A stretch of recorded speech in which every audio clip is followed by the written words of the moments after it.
All right, guys. Theoretically, you should be able to hear me. Who's going to tell me they can hear me first? Who's going to tell me? Or smell me? I don't think we have that technology yet. Trump, though. Vipers. Smell them pretty far away. Can you hear me? You can hear me. I love you guys. All right. You see Buffalo? Cool. You see stuff, so you're not just seeing the thumbnail, which I think they should have put up. Haven't put up yet. Hey, me. Brilliant. Dude. All right. We're going to have fun.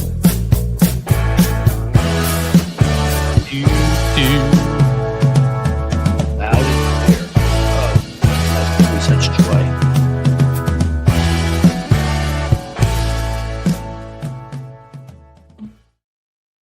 Hey, welcome back.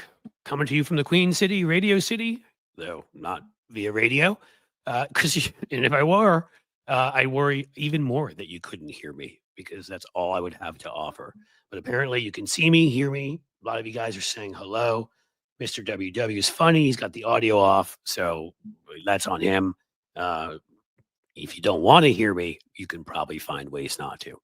If these great earplugs nowadays, the kids wear them to rock concerts. I even wear them there too because, you know, I figure I should do not more damage than I did going to rock shows all through my 20s and 30s when, you know, doing that was like wearing a seatbelt in the back seat. Who did that?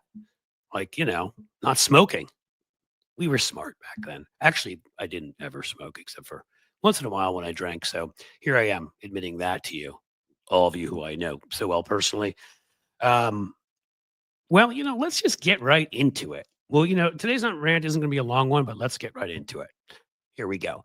FAFO, a word you're all probably well acquainted with. I can't say it here, or they'll demonetize me, but there's a find out part at the end.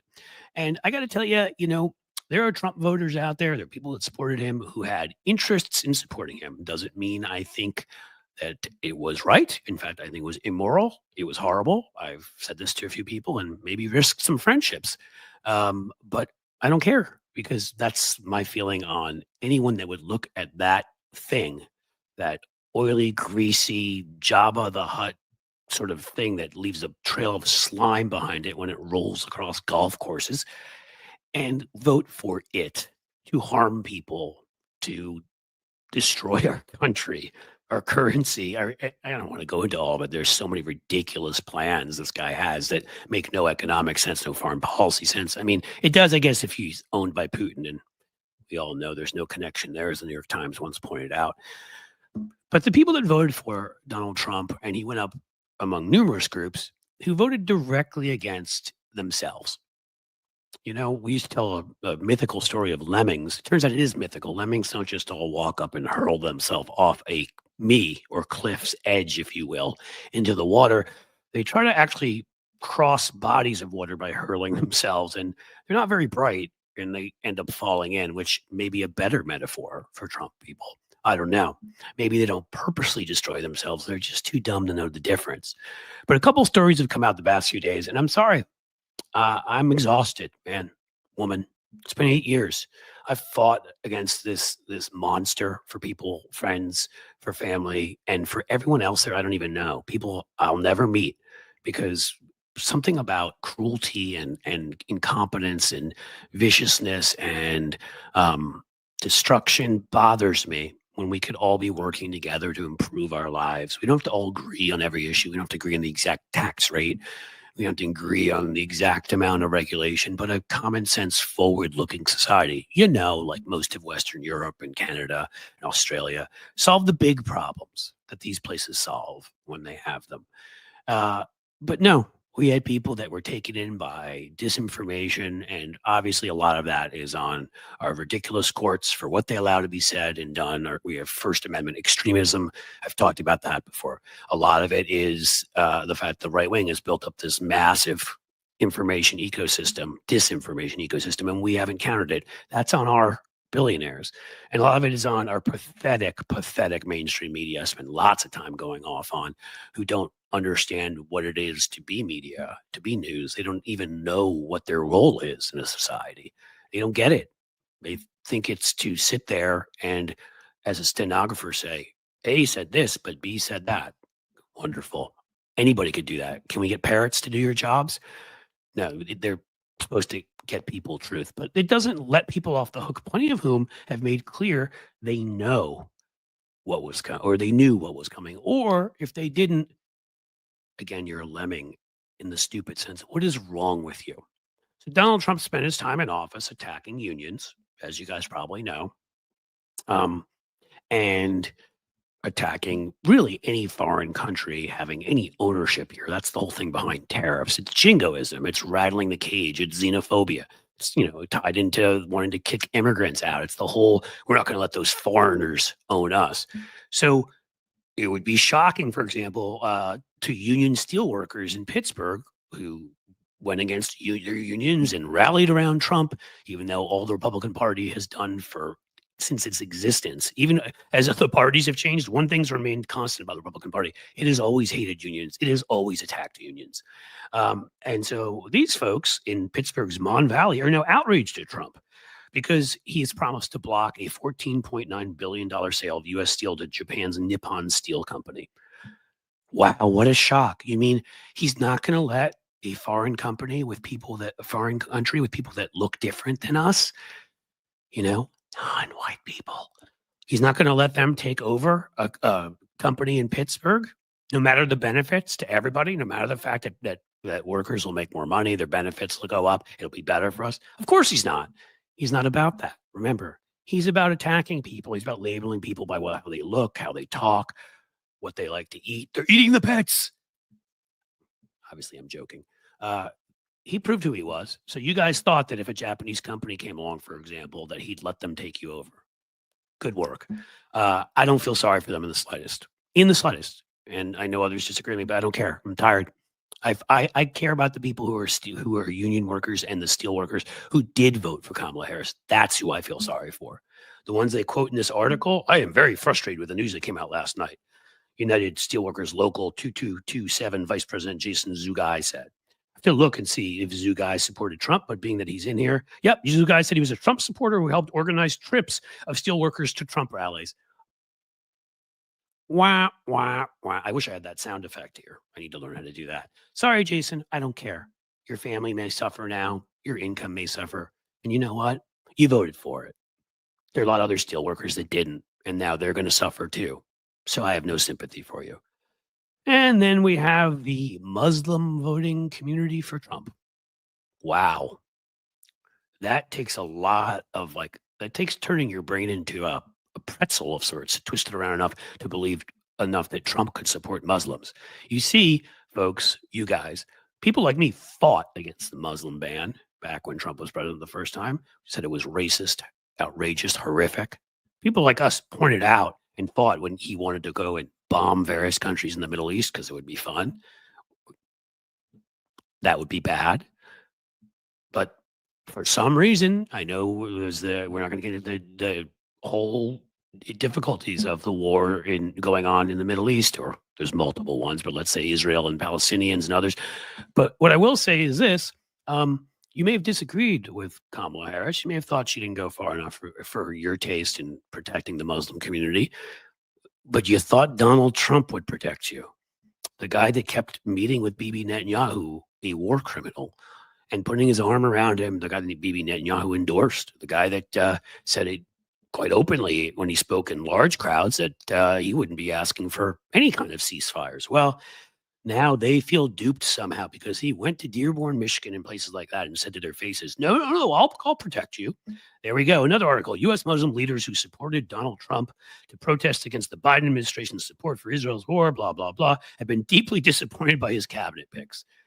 Wow, Fafo, I got news for you. Worse is coming. Trump won because of us, and we're not happy with his Secretary of State pick and others because Marco Rubio said there will be no ceasefire. I got to tell you guys, Marco Rubio doesn't really have opinions on much of anything except for shaking while he drinks water during responses to the State of the Union. He called Trump a con man once, correctly predicted that he'd be selling watches if he hadn't been rich, and he did start doing that. But now Marco Rubio, to become Secretary of State, would have done anything. He would have stood on one leg and hopped for 14 hours while balancing a fork on his nose.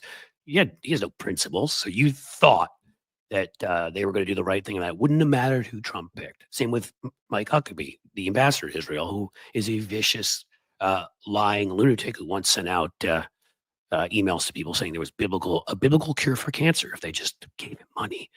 He's proven he's a huckster. Huckabee the huckster his entire life, and he believes, of course, in the rapture. So all Jews need to be back in Israel so the good Christians can be raptured up to heaven, and I get to take all of your stuff. Leave behind good records, preferably from the 60s to the late 90s. Make sure your car has been serviced recently. Like, I want good stuff from you guys when you're raptured. Yeah, well, so the Muslim community is mad about that. Said Rabul Chowdhury, a Philadelphia investor who is the head of the Abandon Harris campaign in Pennsylvania and co-founded Muslims for Trump. Wah, wah. I don't care. I hope you are harmed in a way emotionally that the rest of us were by Donald Trump getting elected. I hope you cry. I hope you whimper. I don't want anything to happen to Muslims on the ground in, let's say, Gaza or the West Bank or whatever. In fact, you assured that'll happen.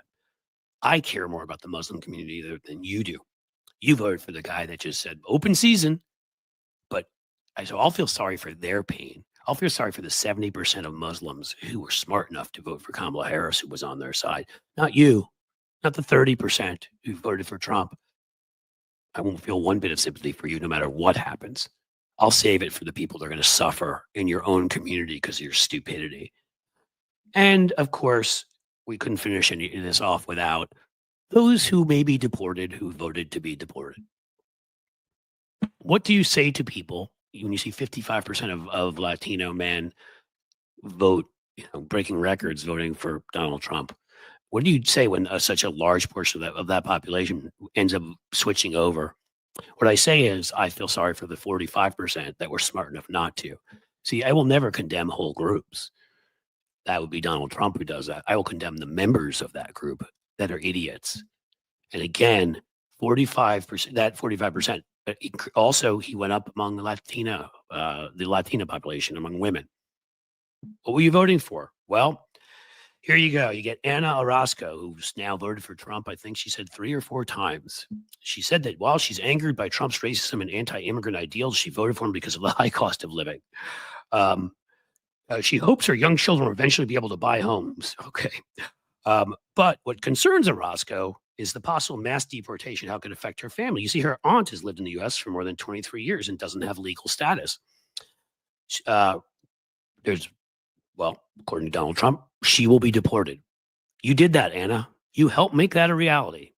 You and other Latinas like you who voted for that, like white members of unions who voted against their unions and their own interests, like Muslim Americans who voted against their own interests. I think we covered a nice variety of groups here so as to not make anybody think I'm picking on any one group. And I guess I'll finish off by saying again, no FAFO for the one for any member of the groups we just talked about, from union members, white union members, non-white union members, white, non-white Muslims, Latinos who actually voted for Kamala Harris and were smart people, or at least had the common sense of more than, let's say, me, who can't work a microphone.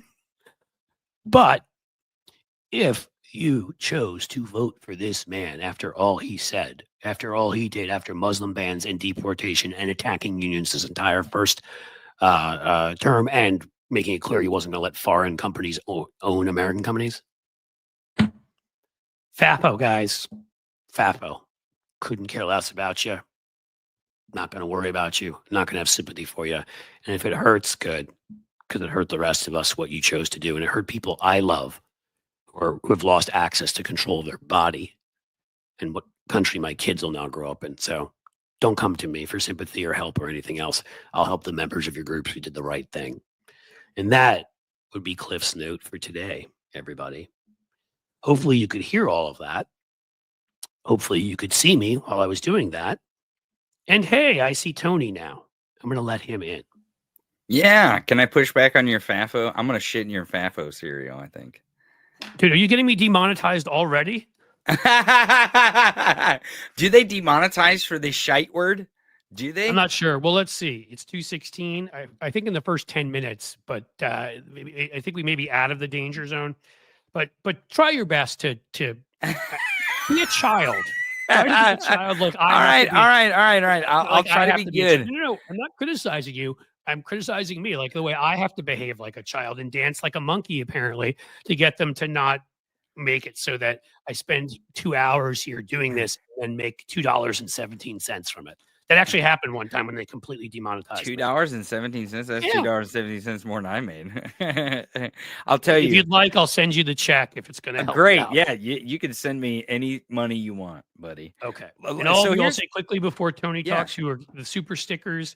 We're going to set up a process for this eventually where I'm going to read out everybody's names who are members at a couple different parts of the show. Oh, yeah. All these things I keep telling you we're planning. Sitting down again tomorrow when I'm not doing a live stream with my favorite admin in the world, and we're going to plan out the different sort of segments of this. So you all will be, everybody will be given their due attention that they deserve for supporting this show. But right now, Tony needs to talk, Yeah. and I will mention all you kind folks who have given donations. Have given super chats and stickers after this. Just don't want you to think I'm forgetting you. Go, Tony, go. So I'm going to push back a Argue bit for on your Ozark path. America. I'm sorry. Yeah. Well, so I'm going to argue for this new narrative that I'm pushing, because I don't think our discourse should be left versus right. I think it should be up versus down, and that paradigm shift of up versus down, because we know that humans are tribal. You probably know this just as well or better than anyone. We're on teams, right? We always want to pick a team. Better than anybody? Are you implying something there? Huh? Well, you there were 13 tribes. One of them got lost and we never found it. So maybe it ended up in the Ozarks. Could be. But humans are very tribal, and they like to root for teams. And that's what I was getting at, is because you've got your favorite team, and it clearly is probably the New York Mets. I'm sure it's the Mets. You can tell by the Mickey mantle up there behind me. And right. Yeah. Right.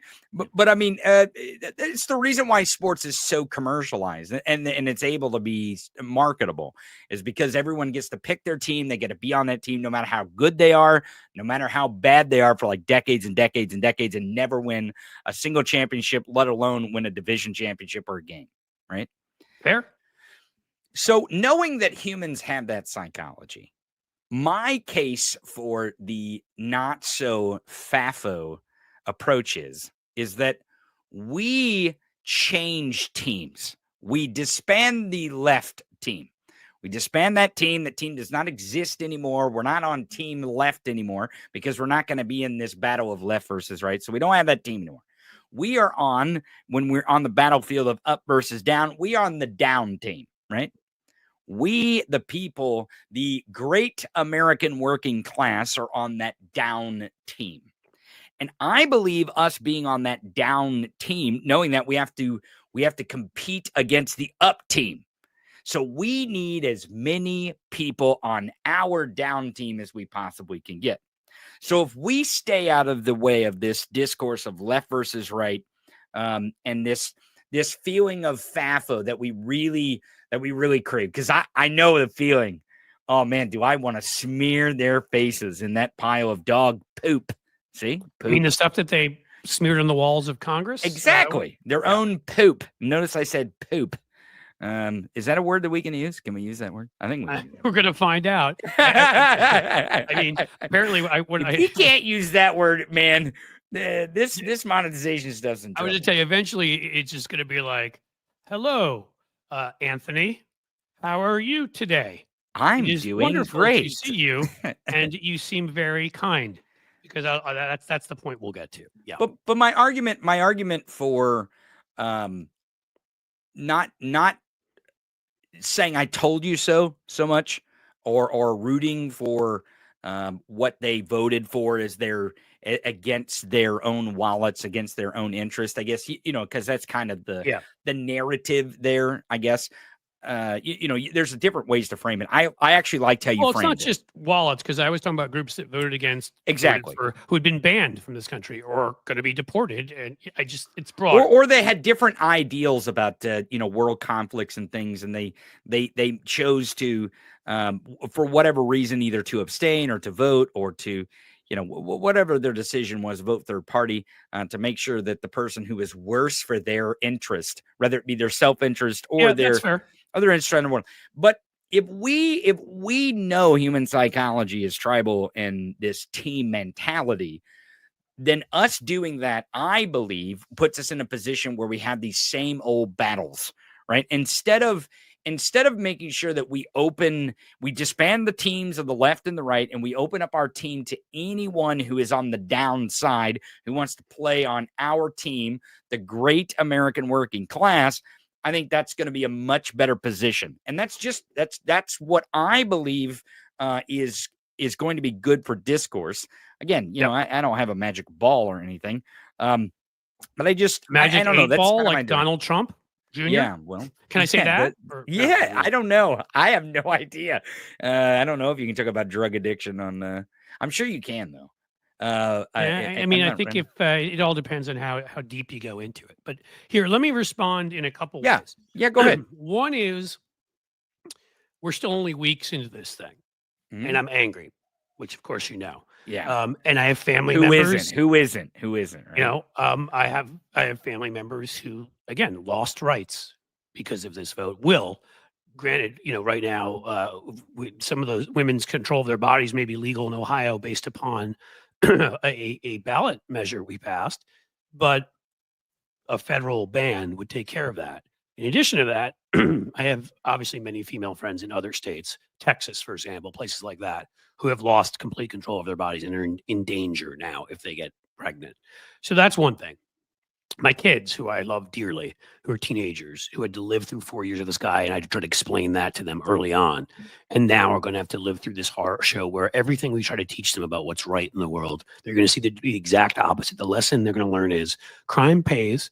You might as well be a bad person, a greedy person, a sloth, and everything else that he is. So that bothers me too. And the third thing I'll say with all that, so first again, I brought the anger thing. I'll calm down somewhat, no doubt. But the third thing is, I'm not going to wish this on people. That's not the way I am. I'm not hoping like, get deported, or get banned. I said to you, I'm horrified by what he is going to do in the Middle East. Sure. But what I'm saying is, I will not feel sorry for the ones who chose to make this happen. I'll feel sorry for many others like them who chose to try to stop this. And so that's a different thing. I'm not wishing harm on people. I'm simply not going to waste an ounce of sympathy for them. And I'm sure as time goes on with all of these things, I will learn to talk about this in a more mature way, in a better way. I'm sure that I will. I thought it was very mature the way you put it. Well, thank you. But I do. I think I will embrace people more. I think maybe I'll be in more of a position to say, and I always am in a position to say, we need to win. So I'm always going to be constructive in that way, because I do think we alienated some people, as we've talked about with some of the things that we did. I still don't think they should have been alienated enough to vote for Donald Trump. That still is a place which boggles the mind. But we've been far from perfect. We have excluded certain people. We've told certain people that they are not as, frankly, they're not as worthy as others. And that's on us. So I think all of that will combine together and I'll be in a different place. But when I read these articles, I seem to be reading one after another about these people that voted for Trump whining at this particular moment. I mean, we're not even the Trump presidency. He's not even the president hasn't yet. Even started, and we're 3 weeks, 4 weeks, 4 weeks since the election, 5 weeks.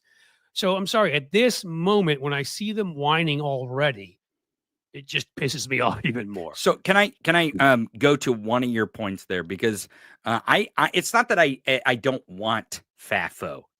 Okay. Is that how you say it? FAFO? FAFO? It is. FAFI? FAFO. Yeah, FAFO. Here's what I want the audience and maybe to convince other commentators of this, is that we can have FAFO. We can have FAFO, but our FAFO should not be directed towards the people who voted for Trump. It should be Trump himself and the other politicians and the oligarch mafia. So I definitely have it for them. Yeah. So when we present our FAFO, if we present our FAFO towards the common enemy in the up versus down team competition, then those people who are on the down with us, even though they may not have the same ideological points, or they may not be on the political spectrum exactly where we are, that team positioning is now we can aim our FAFO up. I understand what you're saying. Yours is so that's is kind much of my. smarter. I'm trying to get that paradigm shift in my brain. No, I mean yours is much smarter in terms of political messaging, anyhow. And I understand your point. And again, as I said, especially as somebody who does political strategy or certainly has done it, I'll get there because obviously I want to win. Sure, Just and at the that's why moment, I want to bring up the point that we need to win. You said we need to win, and I think we have to. that's That's a the most better important. winning strategy eventually. I agree. It is. And It again, is. this is the important part, because I do got to jump here. The important part is that we can have important conversations like this without trying to like outwoke each other or cancel each other. Like, we can have reasonable conversations where we express our feelings, we Yep. express the things that we're seeing, and we can have meeting of the minds, as it might be called, when we get to that particular point that we need to deploy these strategies of strategic outrage or the FAFO, as you call it. I call it strategic outrage, but FAFO in the upward direction towards the oligarch mafia. And the last thing I'll say, which is also I think relevant here, is you can also have quiet and silent FAFO, and what you That's project right. outside can be one of trying to win people over. And so if I do not get over this in the manner in which I hope, I mean, again, I always want to be a better person. I don't want to sit there and sort of ever take pleasure in people being hurt.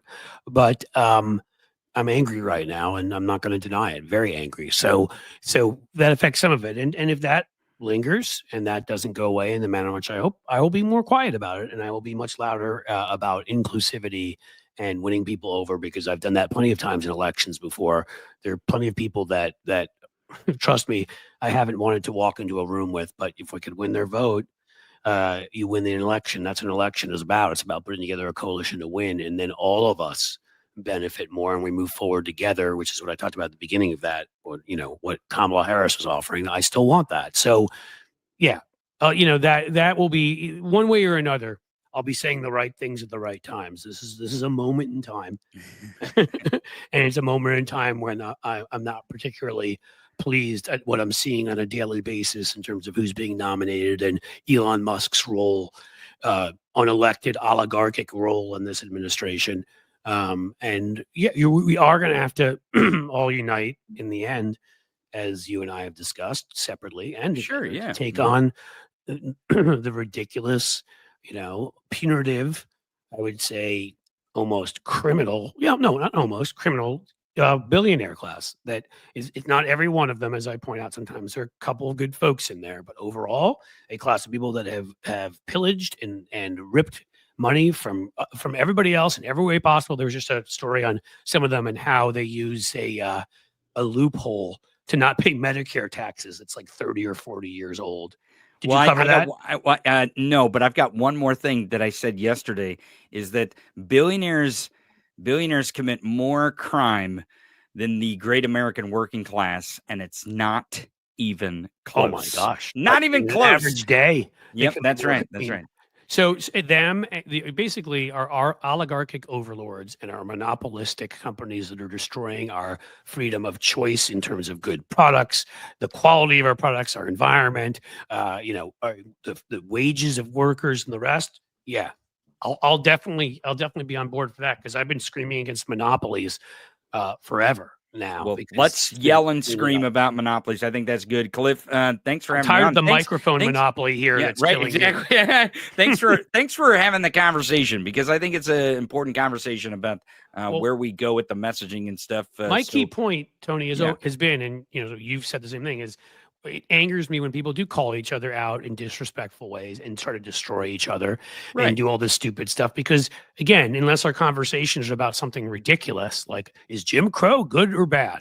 No, that's not a bad faith arguments. I'm not having a conversation with somebody about that, at all. But when it's stuff like this, when it's stuff that are legitimate discussions, we have to be able to talk about it. Yeah, so absolutely. Well, thanks for letting me discuss it. Absolutely. I will see you soon, my friend. You absolutely will. Take it easy, dude. All right. Tony Michaels. You may know him as the great Tony Michaels from his Tony Michaels podcast. And I think a lot of you came over here from there. So Michael McAndrews gives me a yep, Cliff. I'm going to say, cool, thank you. And again, like, I don't tell you all to feel the way I feel. And I don't know that I'll feel this way in 2 weeks, but I think that's the right I have to express right now. I want to thank all the kind folks here before we have our great guest arrive. We have Fuzzy 1Z, a new member. Thank you. So I've told you the membership hopefully it starts on Monday. Explosive. The new benefits and the new way I'm going to concentrate at both Patreon and YouTube members, as opposed to spending way too much time in the past on Twitter and recently on Blue Sky. Yes, I'm still in Blue Sky and I'm not leaving, but you guys deserve more of my attention. I'm going to be here making more videos on the community wall, sharing more stuff. That can be my Blue Sky. And Patreon, putting up posts and YouTube members. So Peter, the $20 super sticker, fantastic. In fact, I should put you all up on the screen. So Fuzzy 1Z, who became a YouTube member, thank you very much. You are outstanding. Peter, is it a dog or a wolf? Very cute either way. $20 super sticker. I really appreciate that. Really, really appreciate that. JD Christie with a 99-cent super sticker. Yes, I believe if I remember JD Christie, that's a regular number. You do this a lot, and I can't tell you that how much I appreciate that. So thank you. And Nikki Oliver with a $2 super sticker. Thank you so much too. That is a fantastic way to start the show, where that happens, where I don't even have to mention to you guys that to please support what I'm doing here, to please join, to please become members, to please give super chats and everything, so I can continue to do what I'm doing right now, which is honestly spending most of my time on this, not the actual thing that pays me my living, because that's gotten into a place where I don't have to spend nearly as much time. But I really want to make this sustainable economically so I can do it and put in this time. So I really, anything you guys could do to support me. And as I always say, not if it's going to hurt you in any way, because, my doing this show isn't more important than you attending college, sending your kids to college, having healthcare, feeding anybody. You know that. And I hope you know that all that stuff you need your funds for comes first, second, third, up to about 427,000th. But if you can, this is very helpful. Sheldon Hughes with a $2 super sticker. Thank you so much. I really appreciate it. That is fantastic. I'm going to make sure we don't have a problem. And also, I think, thank you, Jim. You put up before the YouTube in general. Right now we have, a rather decent subscriber base. I'm going to look right now where we are. Yesterday, you guys helped me go up 99,260. If you guys will go over right now please come back. Don't leave forever. But if you go over to @Cliffs_Edge, you can get that. I think by the time this show's over, we got to have that number above 99,400 at least, right? Come on. Yesterday it went up by about 200, I think, while we were on the show. So let's do that. And then I think even tomorrow, just videos and random, other stuff tomorrow, and posts, and Saturday and Sunday, we may be able to, and Monday, get there by the Tuesday edition. Wouldn't that be great? I want to make sure Zaki is okay and will arrive. I even have his bio here, so he may just be running a little bit late. That's what I'm hoping, that he's not having trouble coming in. Robin M, a little stocking stuffer. Stocking stuffers are nice. We like them in our house. Stockings are great. Yeah, thank you. I really appreciate it. And that's right, I see you right now, Holly Fafo. So you may have enjoyed the Holly, the name of my little Cliff's note today. Let's see. Zaki, where are you? Keep talking to you guys, and I will.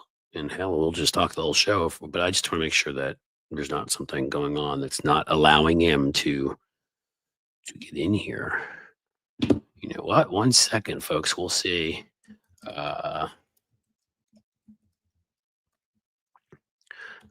Let's see. Trouble getting in. All right. He may just be a little late. I'm hoping that's what we have going on. All right. Look at that. Yo, Wyatt is back. Skip Weaver and Wyatt. A super sticker for 99 cents. Thank you. And just for that well thought out and rather long name. I have to enjoy what you're doing. Look at that. Starlene says she was trying to recruit a new follower. We like that. Seriously, the more people you get here, the more people you get to subscribe. YouTube gives me theoretically more ad revenue if they don't partially monetize me, and of course the Patreon and but I think actually, you know what, once the we get going with what we're putting up at Patreon and the YouTube members, which again is the same thing, it's two separate sides of the same coin, you all want to join because there's going to be so much extra stuff there, and you know, once I sort of I've again blue skyified myself by about 75%. Again, I think it's a good place. I'm not leaving. I think there's a little too much of people talking to each other and other stuff. I don't love it. It's much better than Twitter. I'm going to be there. I think it's important to communicate with people in different places, but I sort of started doing a lot of thinking and thought, why am I putting up stuff there for free? You guys are kind enough. You're paying me your hard-earned money at Patreon, and as YouTube members, you should be getting that. And I started thinking also about, you know, I mean, it's time management. If I'm there, I'm not giving you what you deserve as far as I'm concerned. And not giving me anything over there. You guys are awesome and supporting me. And then also the community wall. Like, those are folks that are subscribed. And if you just by subscribing and showing up to live streams, you should get more stuff, things, stocking stuffers, as it was said. You know what I mean? Maybe we'll even have like meetups and stuff. I don't know if you guys are up for that or not. Maybe you'll meet me in person. You'll be less impressed. Maybe you'll be more impressed. Who knows? I know there's some folks who reached out to me who are from the Cincinnati area or the greater area around here. I also from New York City originally and still have family, so I'm back there constantly. Back in the DC area, a decent amount. A few other places I go. All right. What's this? Amy Jackson, Facebook removed and banned all my posts the last 2 to 3 days. Do we know why that happened? That seems odd and insane. And I was going to start streaming there soon too. That's another plan I have for next week, dude. There's maybe a partnership in the offing, a rather large page where we may stream and bring some new folks along until I get my Facebook page worked out. I think I've told you all before. I have one that is started off as like, you know, family, friends, and then people saw me or read my book or saw me in a show and said, "Hey, can I join?" And I didn't vet them like, you know, I should have. Like with you guys, if you ask me to, I just, you know, make sure you are who you say and all of that. We're good. But I don't like putting up personal stuff in a place that I don't know where everybody is, and I don't like putting up political stuff if it's going to lead to me getting in fights with family members, which I don't need. So I'm trying to separate those out. I don't love Facebook. I see people talking about it in here. And maybe, you know, this is the blue sky. I do encourage you to follow me. I will do stuff there. I just want to make sure that like people understand that that will not be the priority. That stuff, you know, that's tied into the YouTube channel. It includes, you know, doing more shorts and then putting those up with TikTok will add to what I do there, which is now almost nothing. I've done nothing at all in a while now at Instagram. We're going to make that more vibrant. Again, places where people want to be, where they can get this kind of content. Chipmunk Milk said, nope, I'm done helping capitalist billionaires this year. We've created family to make meaningful gifts this year. So I don't know what that means exactly. There may be a conversation going on in there that I am not aware of. But I don't know. Are we fighting over various capitalists right now, or over billionaires? I'm kind of looking through. Seems like there may be an interesting conversation going on. This is very true, Jason.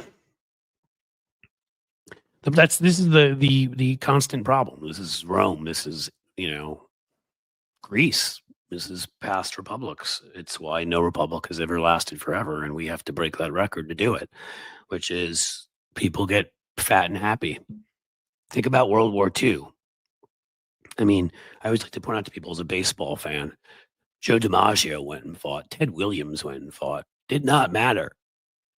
They could have gotten killed, but they went and they fought like everybody else.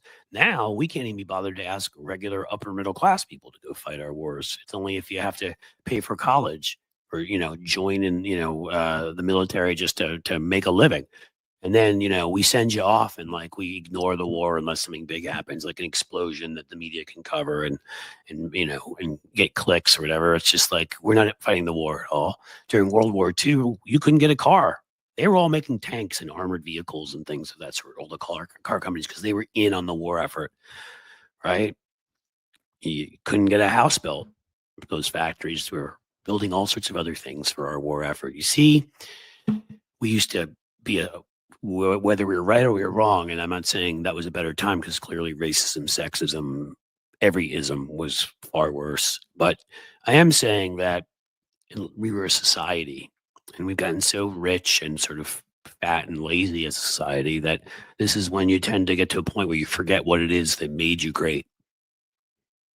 Trump will not make America great again. He couldn't make his products he made in China great again. He can't make casinos great again. He fails at that. He can't make any of his marriages great again. He can't make anything. But somebody could make America great again by taking us back to, the values we had in the past where we built things here. Now, Joe Biden and Kamala Harris did do that. 800,000 manufacturing jobs created here. CHIPS Act. We had a big Intel plant put up in Columbus, 2 hours north of here. And the people believe that Trump was better on the economy. There are ways to bring us back to where we were before and be even better than that because there'll be more equality for all groups of people, but not doing it right now. All right. I'm getting concerned. Zaki, where are you, man? 2 new messages.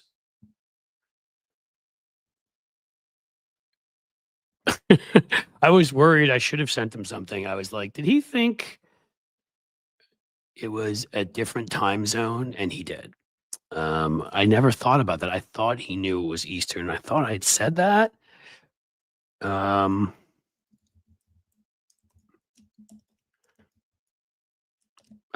just telling him to join as soon as he can. Should have thought that he might be out on the West Coast as a movie critic. Arrogance is our downfall, boastful arrogance. That's a part of it. Again, that's part of what the whole thing, when you get fat and lazy and take everything for granted and stop feeling like, start getting selfish. I like to say my point is always that we started going in a divergent direction from Western Europe when Reagan won here. The United Kingdom did to a certain degree, but Margaret Thatcher couldn't even do there what Reagan did here because parliamentary system and other things, but also because they had some of that stuff. They passed their universal health care right after World War II. Some of the things had already been put in place that we had not, and we were trending in that direction, heading towards. A lot of people do not know this, but we were so far to the left of where we are now on economic issues that Richard Nixon offered Teddy Kennedy, who was leading the Senate, something that looked a lot like Obamacare. And we could have had that in the early 70s. But Teddy Kennedy was sure, just because of the state of where things were in general, that we were going to get something much more akin to Medicare for all, and did not accept it. And you can blame Teddy if you like or not, but I understand we were in a different time period. We actually had a handgun control Inc. Movement to ban them all because obviously the Supreme Court hadn't made up their completely non-existent lying and fake argument on that issue yet, that there's any individual right to anything. Like we were, again, on most things trending where Europe was. And then Reagan came in and pushed this notion. It goes against the very heart of democracy, which is that we're all in this together, the public good, the public square, that we give up certain of our individual rights so that we all can enjoy it. And he convinced people that no, man, I get to do whatever I want. I get to, it's all about me. And that includes, You called me Cliffy. You said happy holidays, which you could have said if you wanted anything else, because I don't get offended. But it was nice because some people do. And $50. That is incredibly nice and incredibly appreciated, Barbara. Thank you so much. That will make an enormous difference. Where was I? Oh, yeah. And so we headed off in a direction, everybody being selfish. And we've seen what that's done. It got that way. I got to be careful because this is YouTube. It got that way, let's say, about healthcare decisions. How about that? It got that way about what what kind of weaponry you own. It got that way about, I hate that I have to do this. I'm sorry. It got that way, it was you. It doesn't matter how it affects somebody else. Me, lower my taxes, lower my regulations, and that has harmed our society. So we've forgotten that there's a common good. That was what democracy, that's its whole premise. And in any case, Zaki is here. I'm going to let him in and apologize because I should have known he's cool. He must live out in the West Coast. He does stuff with movies. And, it's not that hard to say the word Eastern, and I did not do it. Zaki Hasan, everybody. How are you? Hey, Cliff. Thanks so much for having me. Of course, man. Now I feel like a jerk. I'm sorry please about don't. that. No, I didn't ask, so it's just hey, hopefully better late than never. Hopefully. So you're saying it was don't ask, don't tell here, and we both unintentionally, yeah. Unintentionally. Well, you still look, obviously for you, this, you're used to this stuff. You got the cool shirt on. I can see that. The hair is looking good. You got the LA look going on. I'm going to read you Zaki's bio because it's pretty cool. Zaki Hasan is an award-winning media scholar and critic. Let's see if I can read, Zaki. Critic of more than 25 years. His film and television reviews have appeared in the San Francisco Chronicle, The Wrap, IGN, Birth, Movies, Death. That sounds kind of cool. HuffPost, Philly Weekly. Wow, even a lot of stuff. Fandor, and he hosts the Movie Film Podcast with TV. I was listening to that the other day, by the way. That's when I thought of having you on with Brian Hall. He also co-wrote Geek Wisdom, The Sacred Teachings of Nerd Culture. Well, you're going to have to tell us about that. It's contributed to books on the Star Wars, Star Trek, Planet of the Apes, and Blade Runner franchises. Dude, you've covered everything I like in the world. All right. Well, listen, I had you on in some sense to talk about Gladiator 2 because I heard you talking about that on there, and it's funny. I had a similar take to you on that. As the original one, I like to say to people, to me is a 12 out of 10, and I kind of would say the second one is more of a 8.5. Out of 10. I think you guys gave it a B-. Like I give it more of a B to a B+. So maybe, yeah. but why not? First, why don't we do this? We'll move on to all the cool stuff you do, but you also comment on things politically. I see on there. I don't know if you're comfortable doing that as a general factor. I think you are because I feel like I've seen it on Twitter and absolutely. Blue Sky. Are you in LA? I'm in the Bay Area. Oh, you're in the Bay Area. Okay. So what's the feelings of somebody out there who saw all this insanity happen and Trump win and, any number of other negative things occur on election day and where our sad little country is right now? Yeah, I try to bear in mind that the Bay Area is sort of this progressive bubble, and I'm conscious of how I feel about all of this, and just the people. Obviously, I'm in academia, so I know that that's going to lean a certain way as well, and so I would say that it's deeply frustrating, it's deeply confusing, but by virtue of the fact, I grew up in the Midwest, and I have plenty of friends and family still out there. And this past summer, I was Where'd you grow up? Chicago. Okay. Mm-hmm. Yeah, and I was this past summer. I was surprised by how many of my old friends were diehard MAGA guys, and really so I suspected it. This is my only point. What happened on election night was disappointing. It was not surprising to me because I felt like I had been reading the tea leaves for a while. So even with Kamala Harris coming on and the enthusiasm on our side, I was like, I think the Bay Area is a bubble, and I'm not taking that for granted. And so I'm supremely disappointed, but I was not surprised at all. Yeah, I thought she was going to win only because of I knew these individual little things that were happening that were worrying me. Right, Mhm. I knew there were some people that I had known that voted for Biden last time, and now they were sort of Republicans, but they had voted for Biden. We're like, well, maybe I mean, Kamala Harris didn't have a real primary. I was like, oh, give me a break. I mean, the things they would find to say meant me know that let me understand that right wing media was reaching them with all of this garbage, and that there were bigger forces out there. I still thought we were going to win, but yes, I knew, and obviously I didn't know till after, and more recently, like every incumbent party in the world's been losing. People just, I don't think ever fully recovered from COVID. I think Yeah. it isolated a lot of people. I think there was mental illness went along with that, and I think some of that led to some of this because I think when you become isolated, you become angry and resentful, and um, who knows? I mean, there's plenty of other factors too, but I didn't want to go into it deeply with you. But well, no, not because like I didn't tell you the right time to come on, and I'm so interested in hearing what you have to say about. I mean, you must see a lot of these themes. Obviously, it's not that hard to see. Let's say when you see Star Wars, you're like, hey, look, stormtroopers.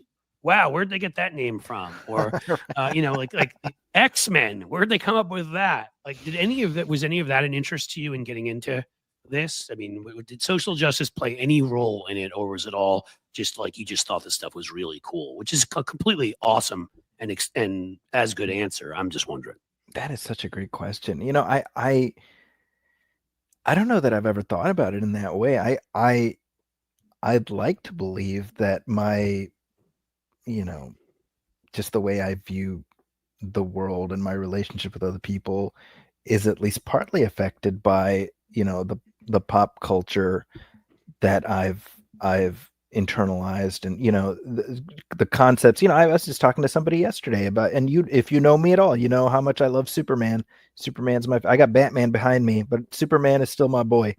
Okay. And somebody was like, why Superman? And I was like, because he what he models is decency.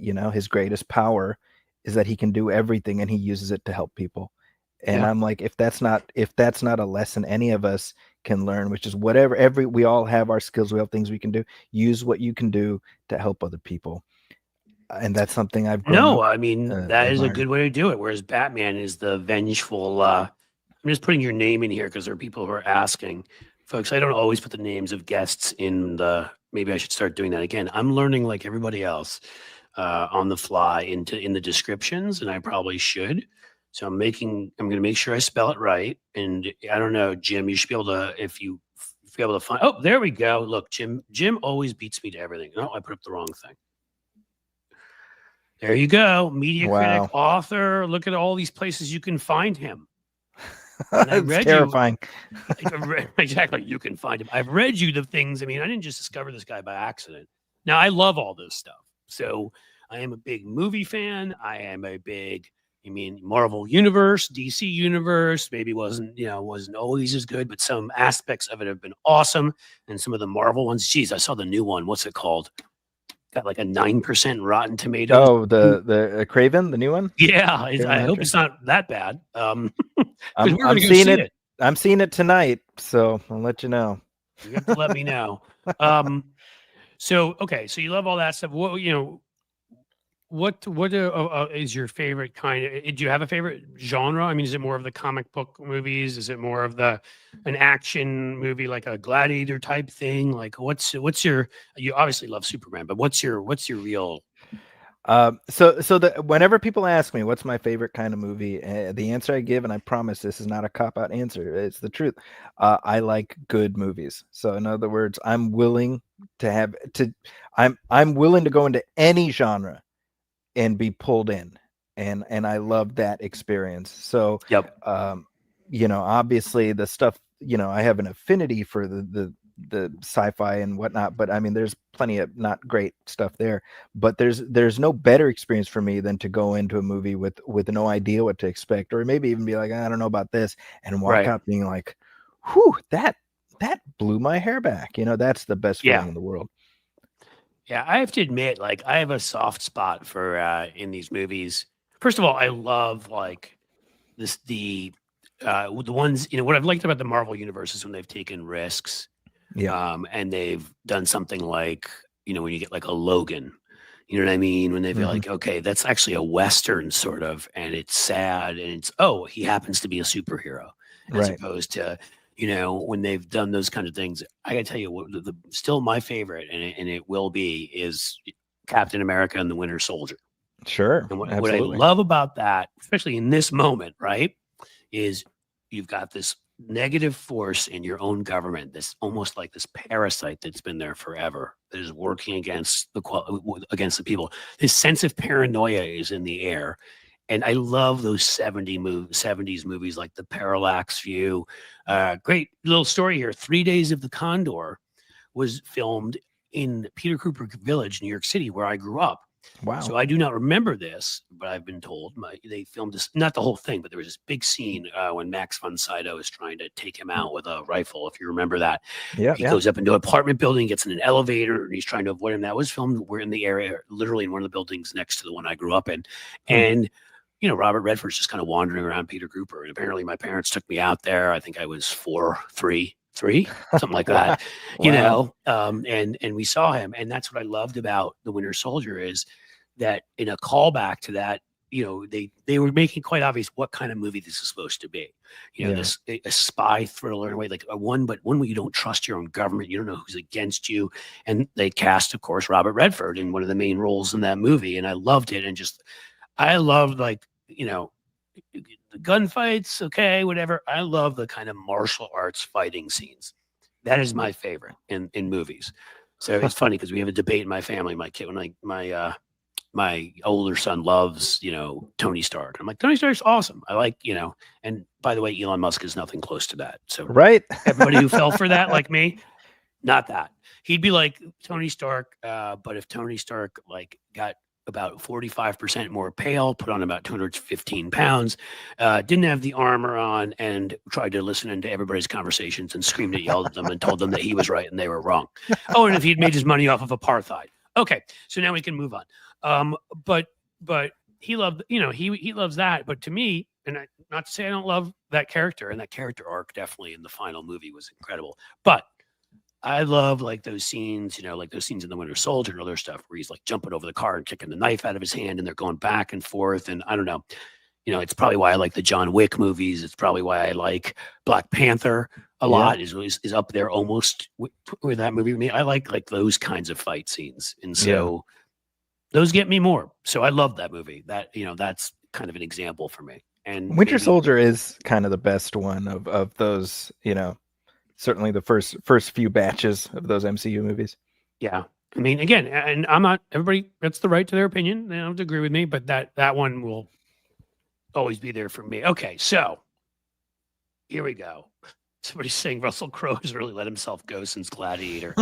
The thing about Russell Crowe is at least it used to be that, much like Robert De Niro, he would switch up for every role.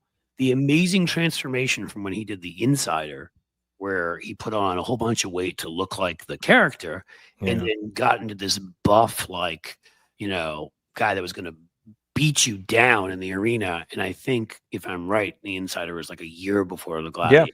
Yeah, he went from one right to the next. Yeah. So, that transformation, it makes me think of De Niro in Cape Fear, or where he's muscular as hell, or, in, when he played Pacino in The Untouchables and put on a bunch of weight, same kind of thing.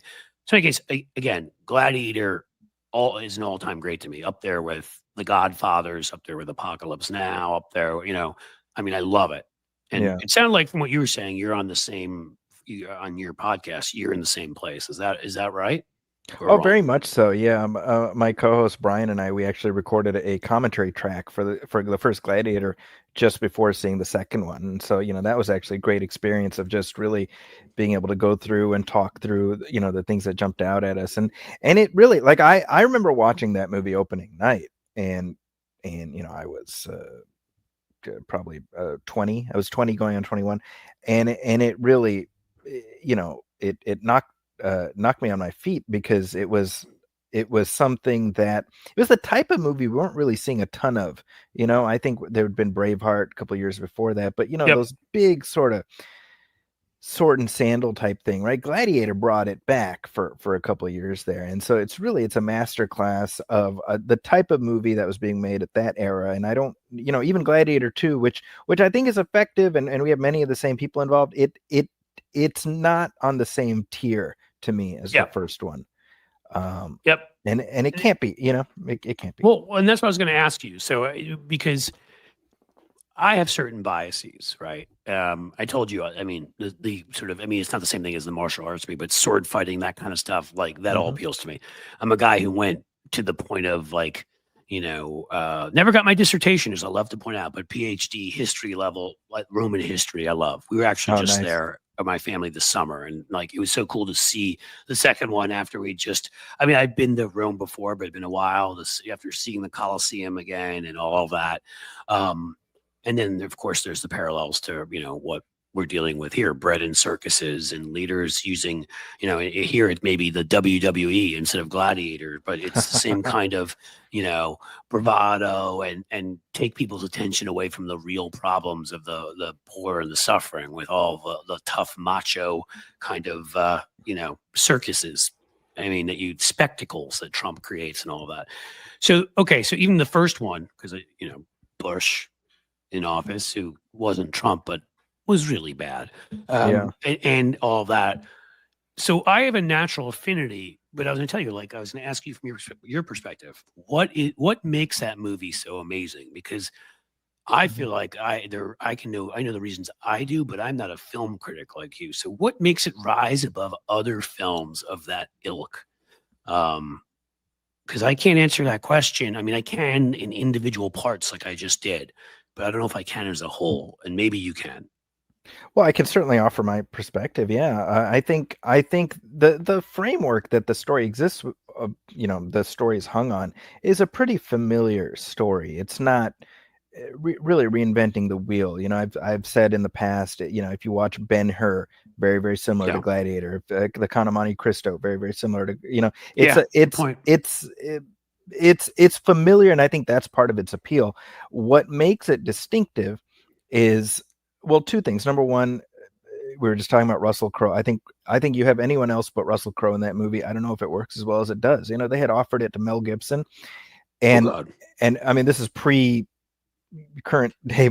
So it wouldn't have been Mel Gibson as he's being struck down saying Jews have caused all the wars in the world. Yeah, a couple years before that, and he turned it down. He did The Patriot that year, and he, he's fine in that movie. But I definitely think the right person got it, and actually also incredible in that role. But definitely in The Patriot, and it's weird. I was going to say I actually do think Mel Gibson was very good in Patriot. I liked him in Lethal Weapon.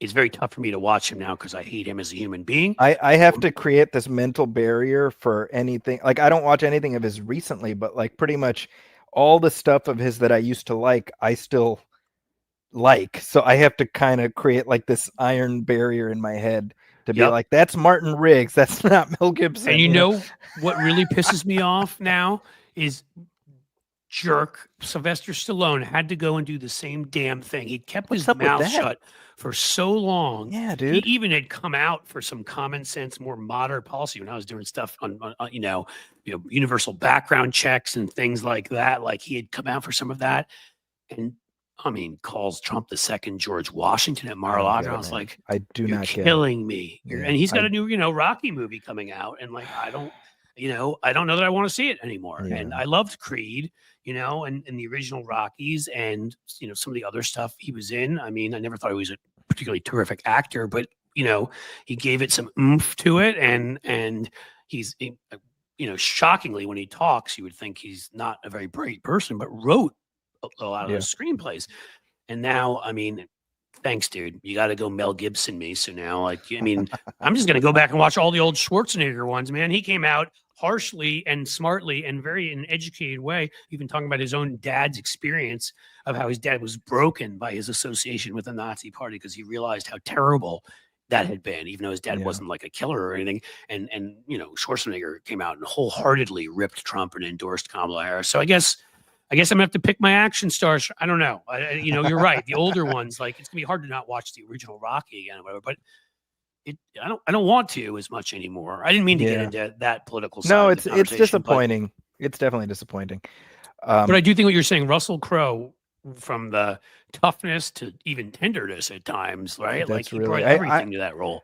I think that the very first scene of Gladiator is Russell Crowe as Maximus looking at a bird and just sort of lost in the moment and the beauty of that. And you see the wonder play on his face before he kind of looks at the battlefield and he hardens. And that right there, and you don't realize it necessarily in that first viewing, but you realize how essential that is to get a beat on the character. And then obviously we have the terrific moment when he discovers his wife and son and got just the snot and everything. Gosh. the snot. Gosh. The snot that won him an Oscar, Yes, a lot of snot and a lot of drool, and he went for it, and it's really that's so important, right?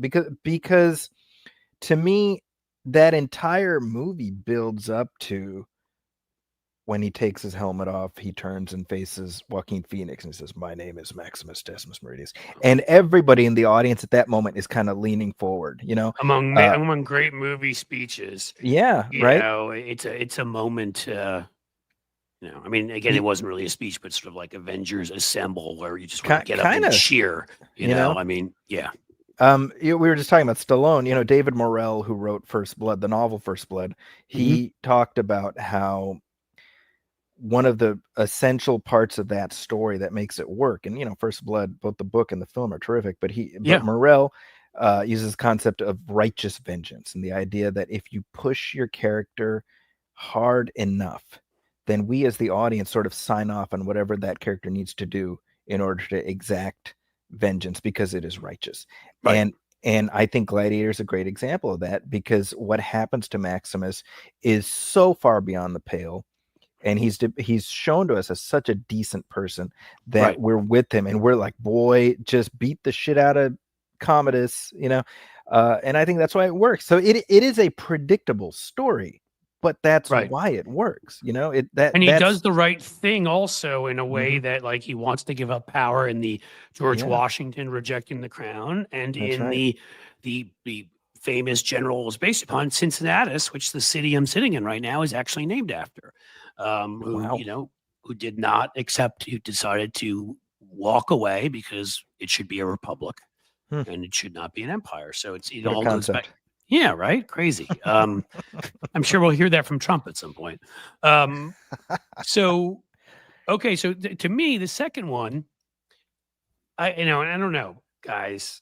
I don't want to ruin it but I don't know what to do here because this makes it tougher. But I will say, everybody knows who's in it. Like, I think there are a lot of great parts of it. Part of it for me, the Pedro Pascal character is so good. The one that has the charisma of Maximus. And I don't feel like we maybe saw him enough. I thought he was terrific in the role that he played. But, and again, I don't like to, let's just say that, Lucius turning around so quickly and defending him after wanting to destroy him. I know I'm now giving away certain things, but it's hard not to, folks. I hope you saw it, and I hope you will still see it no matter what. There were some things that, and there's always some things in these movies that are hard to believe that, somebody has an emotional change so quickly, right? Right. I always think about, talk about another one, what was it, Batman versus Superman or whatever, and all he has to do is hear the name Martha, and it's like Ben Affleck wanted to murder him the whole movie. Now he's like, wait, he's my friend. This sort of felt as unbelievable as that he could turn around so quickly about is this how we treat our heroes? I've seen it twice now, so I get it, and I really like it. I just didn't think it had that grand. It's sort of like that grand character that you have in Gladiator. The first Gladiator is now split maybe between a few characters in the second one. I agree with that. And Lucilla, I can't think of her name in real life. Oh, Connie Nielsen, she's terrific, as she always is. Wonder Woman's mom, so she made her way from Greek. That's right. Roman again. And I don't think there's anything else that kind of, and look, the Denzel Washington trick, because you kind of think he's going to be like Oliver Reed, maybe. Yeah. Maybe he's going to, and I love that too. They did a good job with that. So it's sort of for me, the drama / action movie is my favorite, right? And that could be in the sci-fi realm, or that can be in the, like a Logan, or that can be in the sort of, in just an action movie realm. But like I thought about Gladiator, and obviously, there are things that aren't believable. There are things that are. I don't know. Was in the second one, what was up with those monkeys? They looked like wolves almost. And yeah, I was like, I don't think monkeys do that. I that felt like something out of that felt very sci-fi. That was kind of my realization watching this movie. I'm like, this has as much to do with ancient Rome as as Star Wars does or something. This is like a fantasy world, and I'm like, I just need to divorce myself from any notion of this being reflective of real history and just take it as this is Westeros. It's just right. It's its own. It's the Gladiator world, and we're just right. living in it. There you go. But so to give you another one that has that effect on me, again, it may just because it's funny, we were just talking about him, but the lead performer's role is maybe what it is Training Day, where sure. I want to, like when I combine drama and action, like I just want to see that movie again and again and again, because Denzel Washington is such a tour de force. As much as you hate him, he's just amazing, right? I feel like he occupies that role.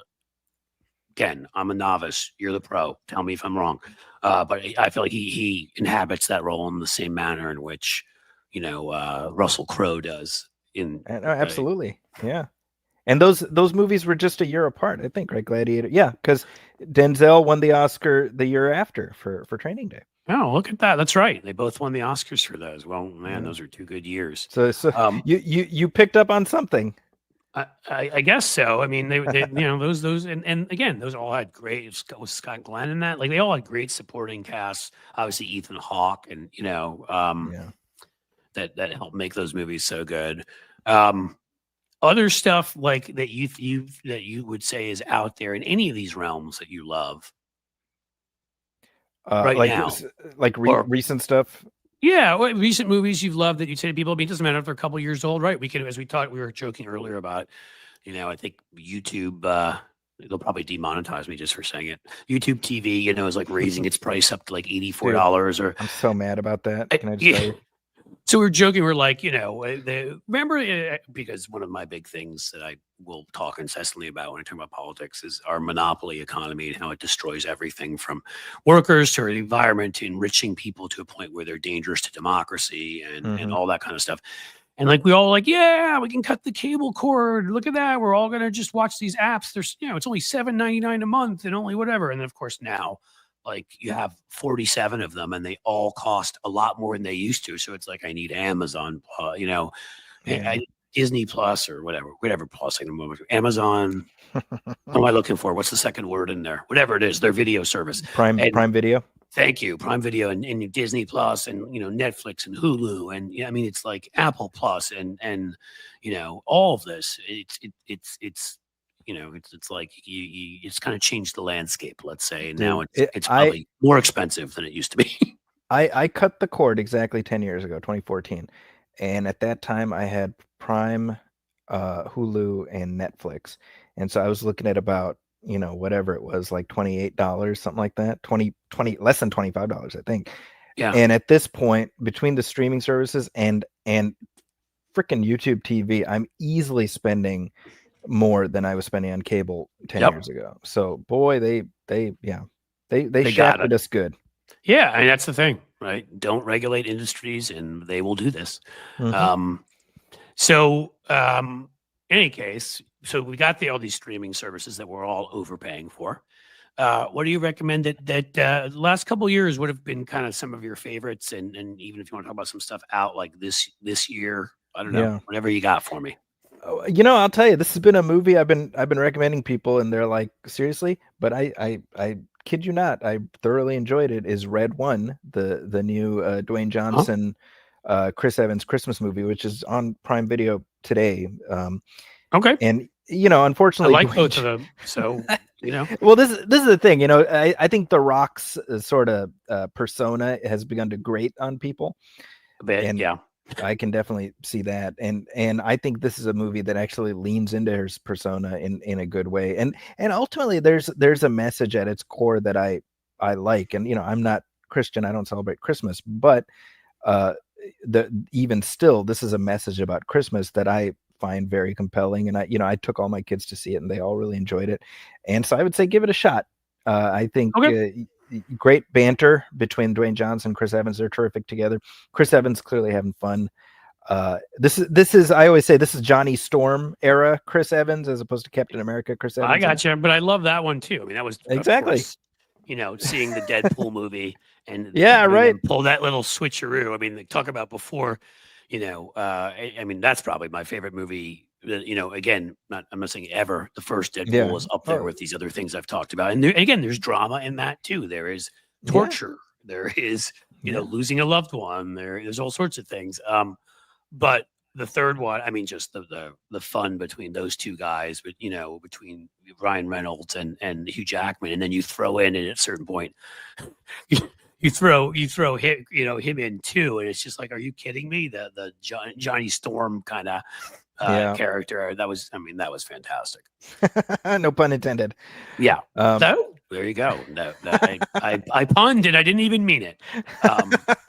It was. I always want to be like, look at my puns, look at my pun. That's a Sex in the City kind of thing.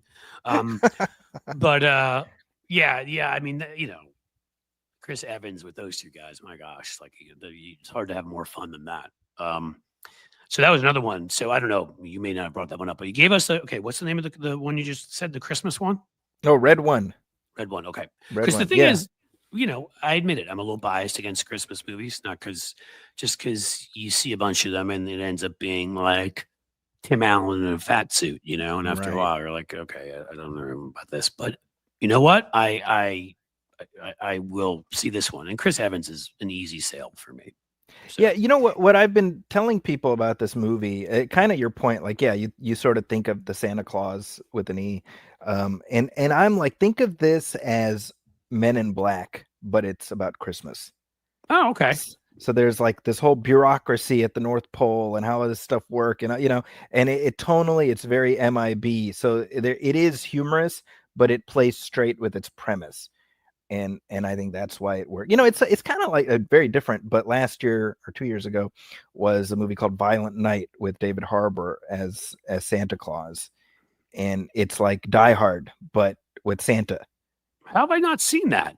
Okay. Oh, this is great. And so David Harbour is like the John McClane Santa Claus.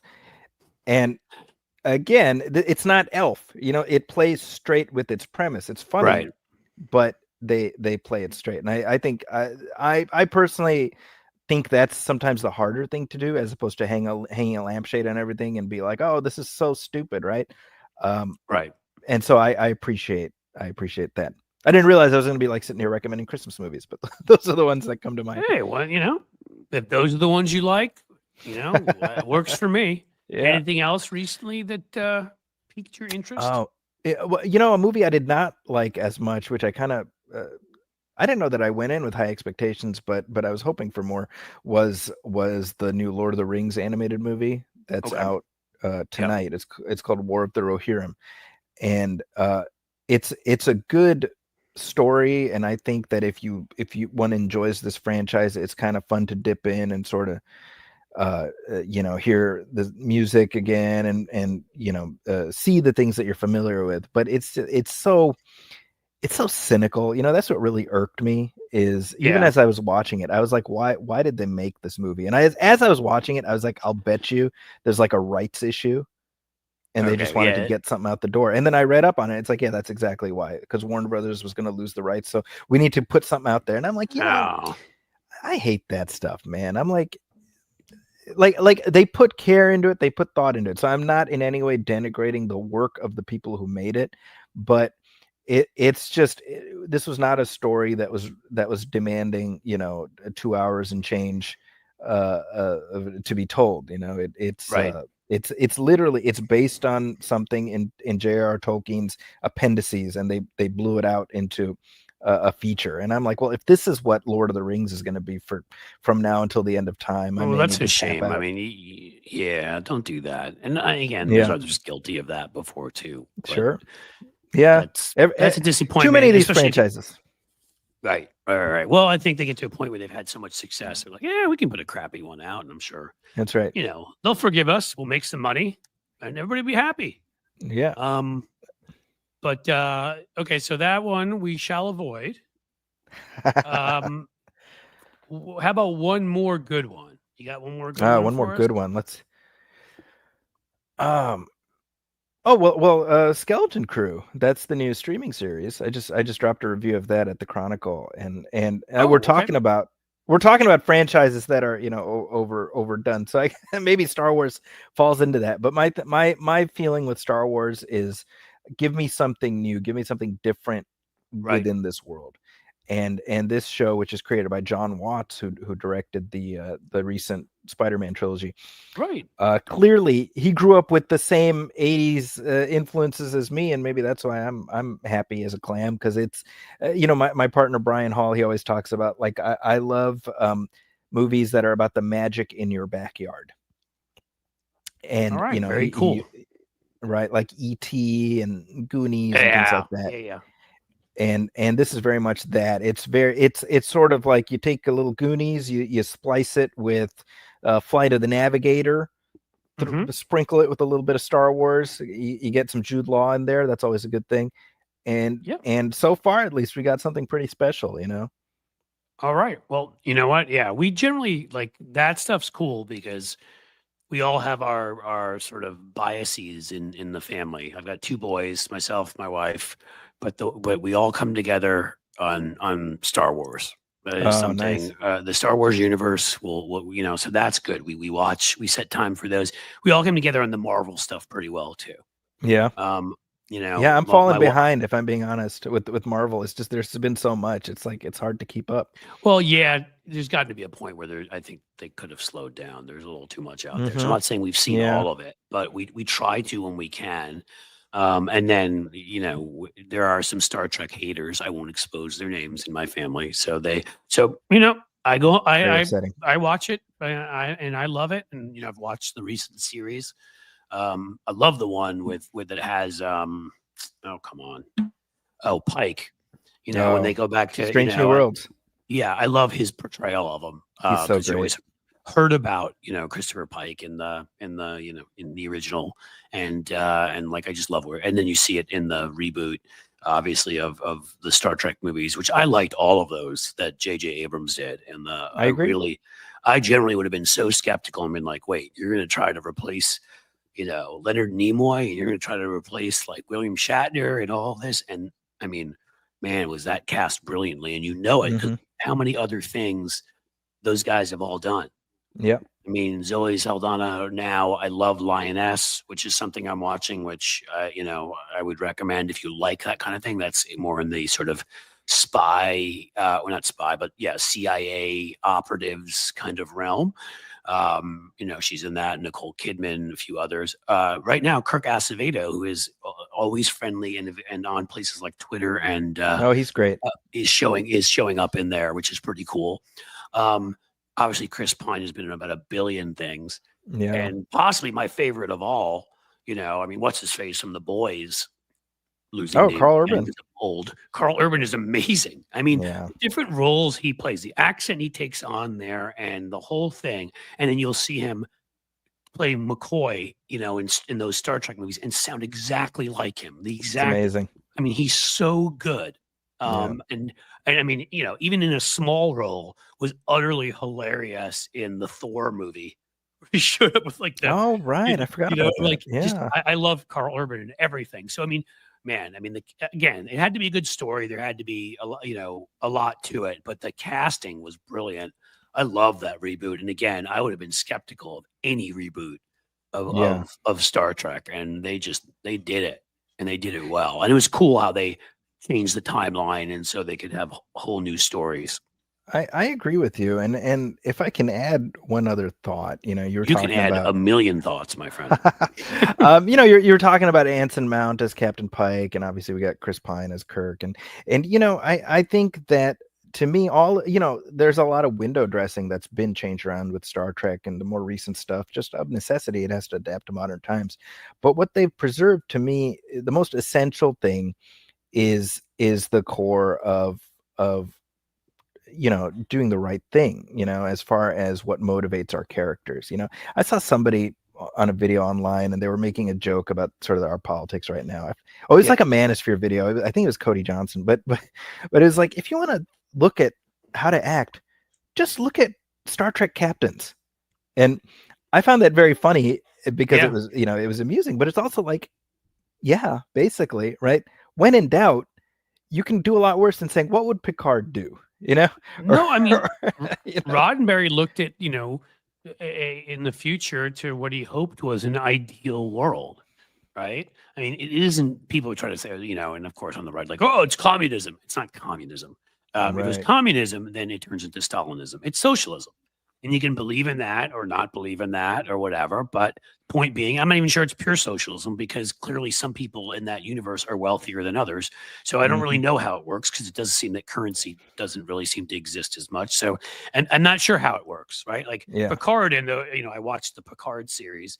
He's got a pretty nice place there, maybe he's got a great pension. I don't know, but he's got a pretty nice place there. I have to believe everybody in the universe does not have, or everybody in their federation does not have that same thing. So I don't think it's even pure socialism, but it's at least something closer to our ideal of what we'd like to be as humans. Maybe when you came in and the rant I was finishing up about the public good, and forgetting about what democracy is supposed to be about. It's supposed to be about all of us.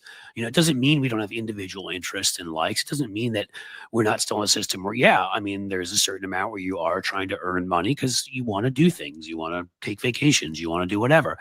But we haven't even figured out the basic stuff yet. We haven't figured out how you get paid family and medical leave for everybody yet. We figured it out. 80% of people support it. We just can't get it passed. And so that's what I like about that universe. It doesn't necessarily mean that everybody is exactly equal and everybody is, they've taken the individuality out of people and like they're a bunch of drones walking around. Everybody's still individual. Everybody still comes from their own background. They bring interesting things to it, but they see each other as equals. They treat each other with respect, and they kind of seem to want what is better for all humanity. Like that is the driving force. There are times where like right now where I feel like where we all have our lizard brain and we make those choices or whatever. And even those of us, the best among us, even my rant when I began, I was talking about anger for people that voted for Trump, who voted. And I picked three purposely very different groups of people. So I didn't want anybody to think I was picking on any race or any individual. And I also made sure to say, I don't feel that way about those entire groups. Like, I hope for the best for the majorities of those groups who did in my opinion, the right thing. I'm just not going to sit around and have huge sympathy for people who voted knowing that bad things would happen for them. All right. Yeah. Well, I wish I could be better than that at times. And I wish I could, and as I said to my friend Tony, who was on earlier, I'll get past that. We do. Right. I'm angry right now because people I love have lost rights, and my country has embarrassed itself in the international stage, and these are things that bother me. But what I like about it is, almost like we slip back into being, whatever. Like you see that here and there in the Star Trek universe too. I always remember the movie, I think it's with First Contact, where you've got Jean-Luc Picard. And one moment, he's talking about how we don't do things for revenge anymore. We don't do that. We've risen above that. And I can't remember her name. Black actor. Oh, Alfre Woodard. Yes. Thank you. Who's like, you claim you've risen above it. I see what you're doing. You're trying to get revenge. This is about revenge. And so even when we've evolved, apparently, 300 years in the future, some of those old traits can still come back and remind us of our past. And so in some ways, it does show you how far we've come, that most people, it seems most of the time, are trying to do what's best. I don't know. That's the way I see it. Maybe I'm... No, there's a great line in Star Trek Beyond, which is the third one of the reboot movies, where Chris Pine is he's squaring off with Idris Elba as the villain. And he says, Idris Elba's like, you're gonna die as you're trying to do this thing to stop me. You're gonna die, and Kirk says, better to die saving lives than live with taking them. And Yep.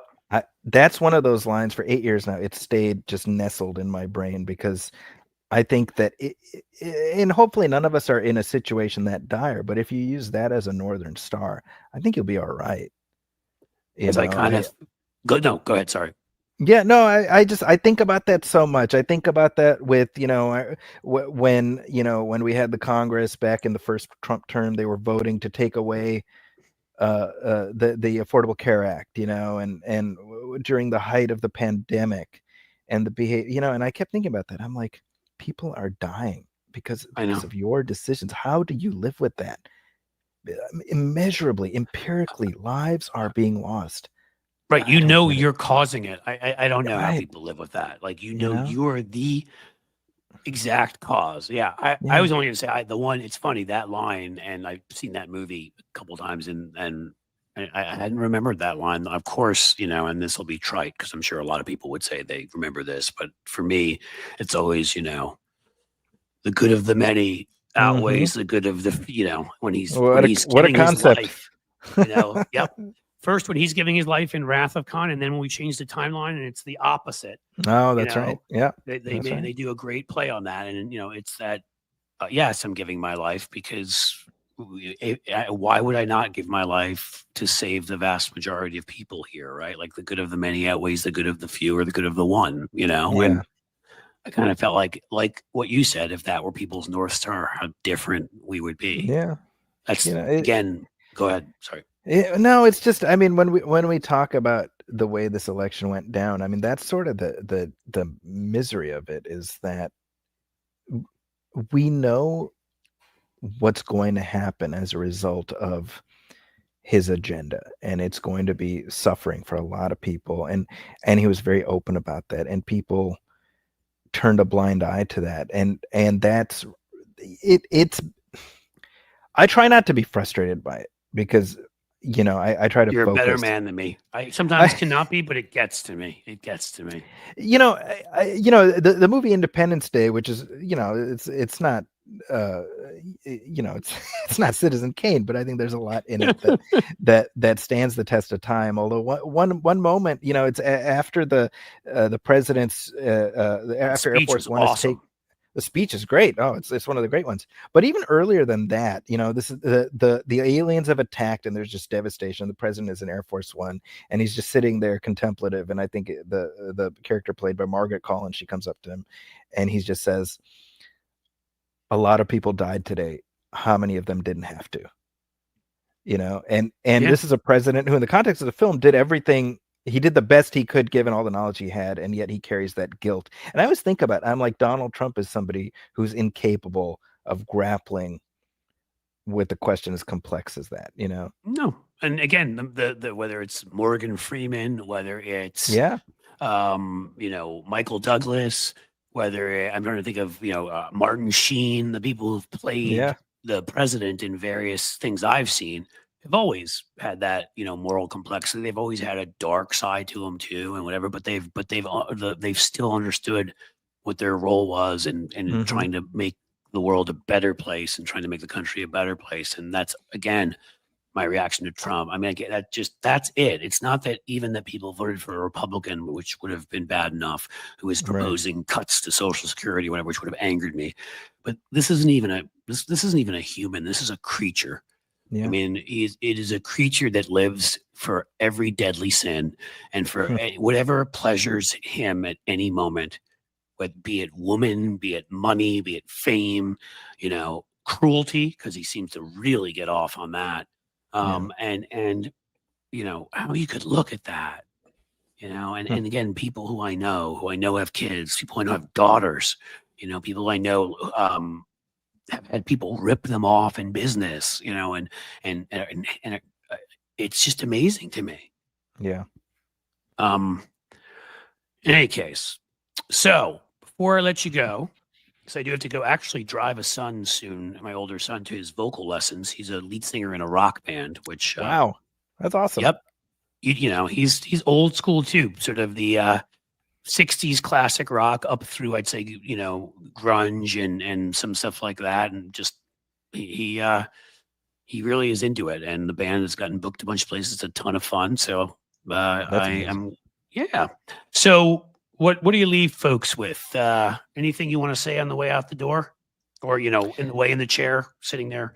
I will make you walk outside. That's what it's well, if I can, one last point. I mean, we're talking about in terms of what we feel after the election, and I taught a class Wednesday morning after the election, so 7:30 a.m. So the election goes the way it does Tuesday night. So first thing in the morning, I got to go in, and I'm talking to a room full of mainly people who are not feeling great. And the one thing I said to them, and I was saying it to myself as much as anything, I was like, look, the things that matter to you, the things that you're passionate about, that were important to you yesterday morning, the morning of, they're still important to you today. They still matter to you today. And I was telling my kids, my students, look, work to make change within your sphere of influence, and it'll motivate you to do more. Don't look at everything that's out of your control and feel despair, because that's not helpful. And so that's just, I found that helpful, and maybe that's something that your audience might find useful too. I don't know. I think they will, and I think that it's incredible. I think you're much more than a movie critic. You're obviously an incredibly good person, but also someone who pretty philosophical too. That's smarter than what I've heard come out of most of the political universe after this. And I think is honestly serious. No, you're welcome. It's a great way of thinking about it. And I very much enjoyed sort of making your acquaintance online, which is always still, to me, maybe I'm old, it's still a little strange how we meet, and like you get a sense of people's personalities, but not fully. And then you still wanted to kind of, after you probably saw some of the nasty things I say to Republicans online and things like that, still wanted to follow me and talk to me. So, okay. Oh, I'm so grateful that we get to chat. It's amazing. Yeah, this is awesome. Seriously. I mean, I feel like, long time coming. And I'm sorry about how it started, but how it went is really, how the journey went is what matters. And having you here and kind of a combo of movies and politics, I really wanted to do something like this, and you've made it awesome. So everybody go to www.zakiscorner.com. You can check them out there. Anywhere else they should find you? Yeah, I'm not on Twitter anymore, but otherwise you can find me on social media at Zaki's Corner, ZAKIS Corner. So Blue Sky, Threads, and Instagram. My reviews are at the San Francisco Chronicle and the Wrap, and of course the Movie Film Podcast drops every other week. We do movie commentaries where we talk through a movie that either has an anniversary of some kind or has been suggested by our listeners. Our most recent commentary track is The Rise of Skywalker. We did Star Wars Episode 9, and that just dropped last week for its 5-year anniversary. And then every other week we talk about the new releases, and we just have some fun. And I think it's a good show. We've been doing it for 12 years. So if people want to check it out, please give it a look. And I can actually give that endorsement, honestly, because I haven't listened. I need to become a regular listener because I love this stuff, but I've listened to at least a half dozen, I want to say, of your episodes. That's great. They've been great. They've been great. And I've loved them. So that sort of added to, like, I must have him on because I've loved seeing what you've had to say about this stuff online. And then I got to hear, you probably, I think, shared one of those links in one of your, maybe on Blue Sky or somewhere. I saw it and I clicked on it, and and on the Gladiator stuff, and then I need to listen to more, and I listened to some more. So great. I would tell you all, listen to this man. He's smart. He clearly is philosophical, and he knows movies. What more do you want? Thank you, Zaki. Seriously, you've been awesome. Thank you for taking the time to be here, and let's do this again. I'd love that. Thank you, Cliff. All right, take care, bud. Bye. All right, guys, I'm not going to have a ton of time on the question side today because I do have a kid to drive somewhere very soon. I hope you like that. You can tell me. I will take, maybe on the page, on the community pages was recommended to me, take some polls and see what you all like. But I hope you enjoyed it. Again, like bringing Jamie in last week to talk about sort of politics from abroad, but food.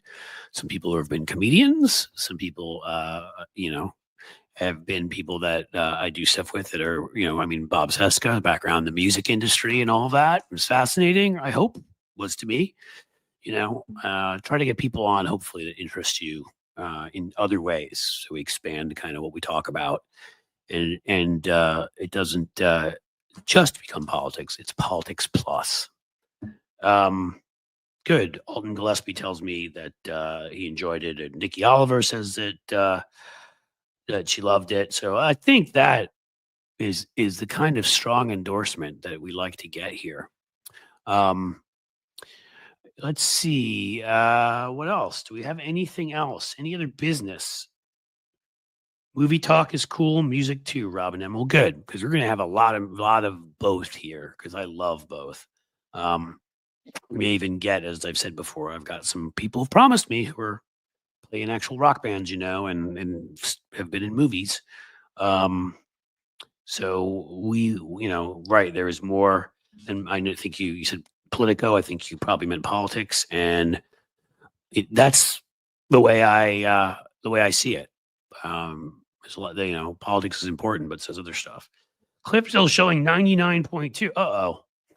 It looks like we haven't gone up a lot of this show, but that's because, we were talking to a guest for a while, and normally I might actually stay on another 15 minutes, and be like, do my little act. Come on, who's gonna, my little goldfish thing, and try to get you to give me some memberships to walk away, or some super chats or something like that, which you can still do.